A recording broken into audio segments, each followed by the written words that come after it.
En este ejercicio tenemos que calcular la caída de potencial entre los puntos P y Q. Para ello tenemos que hallar primero la resistencia total del sistema y con esa resistencia luego tenemos que hallar la caída de potencial sobre todo el sistema. Luego tenemos que encontrar la corriente por el lado izquierdo y la corriente por la malla derecha. Con estas corrientes podemos hallar la caída de potencial sobre la resistencia de 10 y la caída de potencial sobre la resistencia de 2, que es de ir del punto P al punto Q.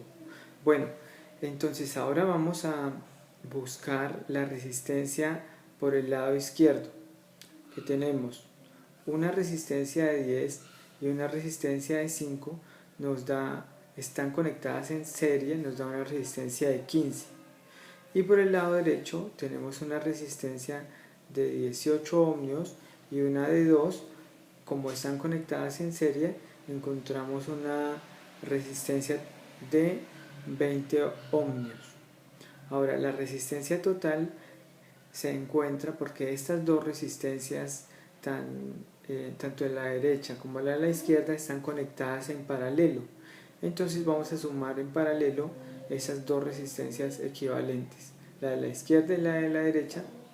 Entonces tenemos que la resistencia total es igual a 1 sobre 15 más 1 sobre 20. Por lo tanto, la resistencia total es de 8.6 ohmios. Ahora vamos a encontrar la caída de potencial sobre todo el sistema. Tenemos corriente total y tenemos resistencia total. Por lo tanto, la caída de potencial sobre todo el sistema es de 60 voltios.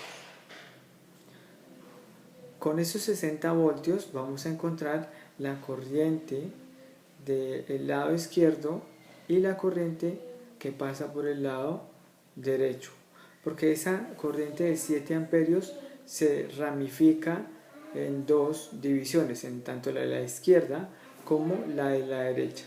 La suma de esas dos corrientes al final tiene que dar 7 amperios. Bueno, ahora vamos a hallar la corriente que pasa por el lado izquierdo. Para ello tenemos que saber cuál es la resistencia sobre la izquierda y qué voltaje hay aplicado.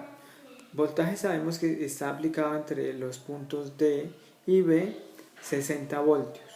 Y la resistencia por el lado izquierdo son 15 ohmios. Entonces vamos a encontrar la corriente por el lado izquierdo, que sería 60 voltios sobre 15 ohmios. Eso nos da 4 amperios. Y lo mismo hacemos por el lado derecho. La corriente que pasa por el lado derecho sería los 60 voltios dividido en la resistencia del lado derecho, que son 20 ohmios. Por lo tanto, tenemos que por el lado derecho pasa una corriente de 3 amperios. Ahora ya conocemos las corrientes del lado izquierdo y del lado derecho. Ahora vamos a hallar la caída de potencial sobre la resistencia de 10 ohmios. Sería la corriente que pasa por esa resistencia por la resistencia. Por lo tanto sería, la corriente son 4 amperios, que es la corriente de la izquierda, y la resistencia 10 ohmios. Tenemos un total de 40 voltios. La caída de potencial sobre la resistencia de 10 ohmios es de 40 voltios. Y vamos a hacer lo mismo sobre la resistencia de 2 ohmios. Por esta resistencia pasa una corriente de esa corriente de la derecha o corriente 2 es de 3 amperios. Entonces la corriente por la resistencia de 2 ohmios nos da una caída de potencial de 6 voltios. Ahora vamos a desarrollar el sistema yendo del punto P al punto Q.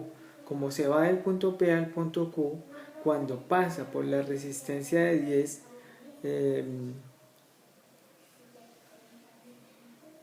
ohmios, esa resistencia tiene una subida de potencial, experimenta una subida de potencial. Recuerden que si la corriente va en una dirección y estamos solucionando el sistema en otra dirección, hay una subida de potencial.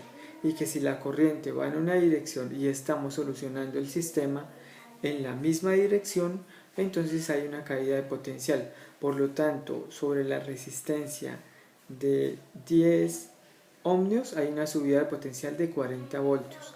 Y sobre la resistencia de 2 ohmios hay una caída de potencial de 6 voltios.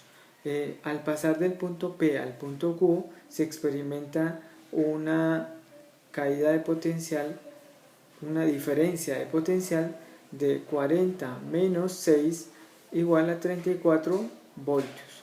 Entonces, para pasar del punto P al punto Q hay una caída de potencial de 34 voltios. El punto que tiene mayor potencial es el punto P, que tiene 40 voltios, y el punto Q tendría 34 voltios.